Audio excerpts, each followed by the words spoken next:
Hey everybody, thank you for watching Leaf by Leaf. For all of my praise of big books, I thought it would be cool to do a video on short books that I love. So here are 10 short books and 2 honorable mentions. Number 1, Le Petit Prince. This is such a treasured classic. It's got the beautiful designs. This is a hardcover from Harcourt of the original French. And the best thing about this book is that you can read it every year of your life and get something new out of it as your perspective begins to change. Number 2, Nathaniel West, Miss Lonelyhearts. This is a searing, lacerating short book that I actually did a dedicated video. I don't know if this one will come out first or the video on Miss Lonelyhearts. But suffice it to say, this is a book that came out in 1933 and takes on the large questions that we get mostly from 19th century Russian literature, especially that of Dostoevsky, where it's a long meditation and a beautifully tragic story on human suffering and the need for a system of morals to guide us into redemption. Number 3, unfortunately, this is the collected short fictions, which I can't count as a single book. So instead, what I'm aiming at is the collection called Fictions, or Ficciones. Borges, if you don't know, is someone that you cannot spend your life without experiencing.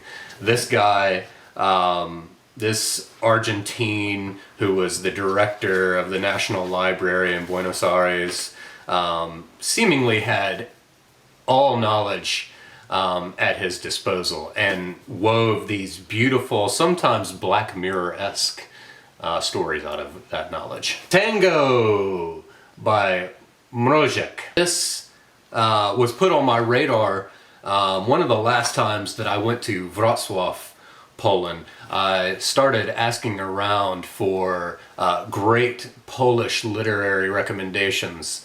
I read Pantadeusz, which is their national epic, on the way over there, and so I asked for more modern things. And Tango is a play that, again, like Miss Lonelyhearts, deals with all the big questions of life, all the big existential questions, and it's rife with metaphor, beautiful tropes on life and death, and this black humor that is a hallmark of Polish literature. Number 5 are Poet Laureate Tracy K. Smith. This was the one that won her the Pulitzer recently. It's called Life on Mars. And more than just, it goes beyond just a meditation on what life would be like to live on Mars, because of course that's been very much on the radar of human life, is colonizing, another planet and so on, especially Mars.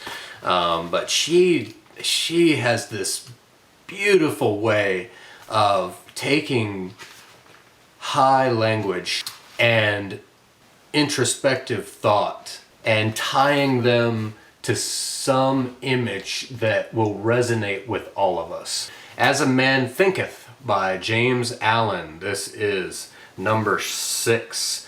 And this little treatise basically takes Proverbs 23:7, which says, as a man thinketh, so he is in his heart. And through aphorism after aphorism, shows quite clearly that how we think is how we are.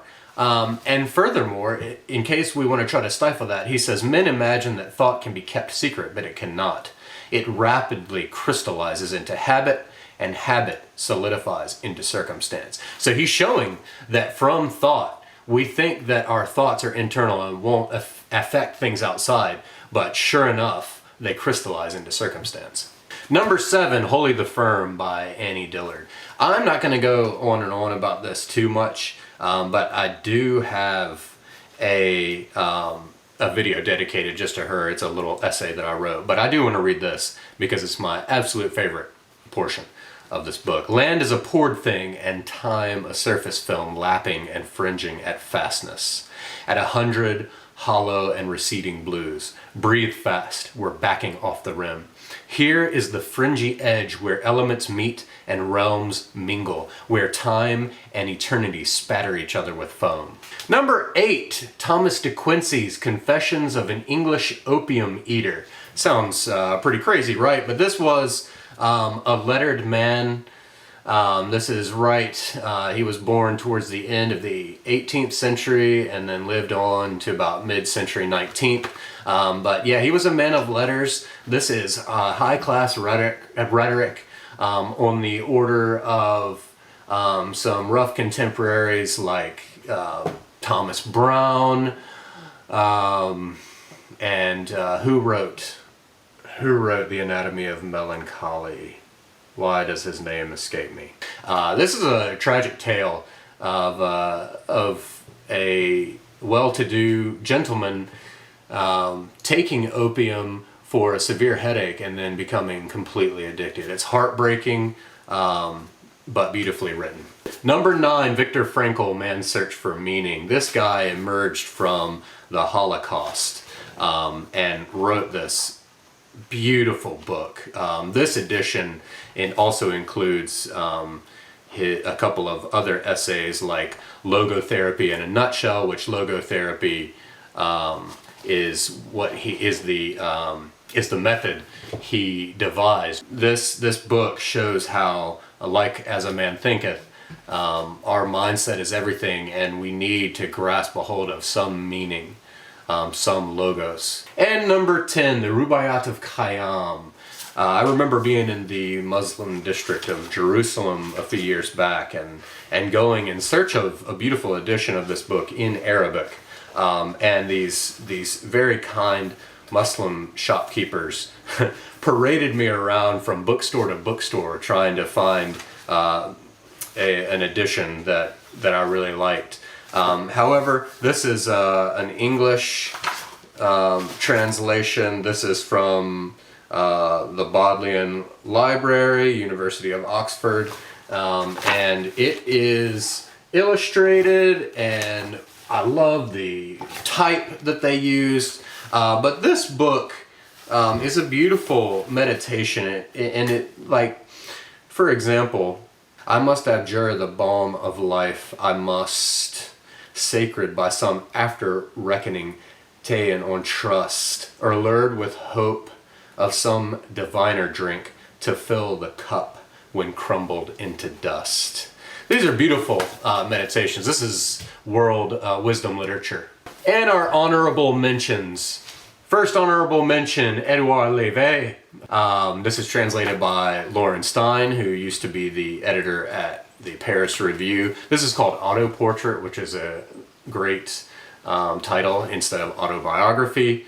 It's just wall after wall of rambling, free associative text of this guy just talking about who he is. Now, he did tragically commit suicide after leaving behind some brilliant books such as this one, and you get these little keys in here such as, because I am funny, people think I'm happy. So like this sad clown type thing. But it's amazing how striking this is. To this day, I cannot forget the phrase, strawberry reminds me of a tongue. And finally, Housekeeping by Mary Lynn Robinson. I love Mary Lynn Robinson. I've read everything she's put out, her essays, especially the essay collection when I was young. I read books. I love that. Or when I was a child, I read books.